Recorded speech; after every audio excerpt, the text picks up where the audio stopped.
Somewhere in Climb Narnia, people try to climb this really high and steep and slippery mountains.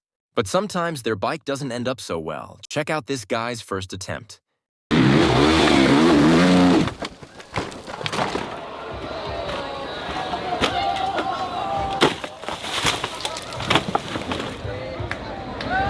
He was close, but not as close as this guy here.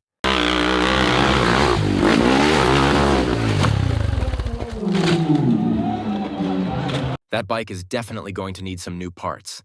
But now check out this attempt.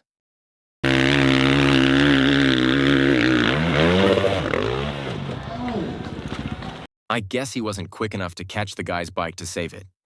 Now it's going to do a few backflips until landing in the bushes. If you thought that was bad, think again. Because this next guy gets slapped in the head by his bike and gets dragged down with it.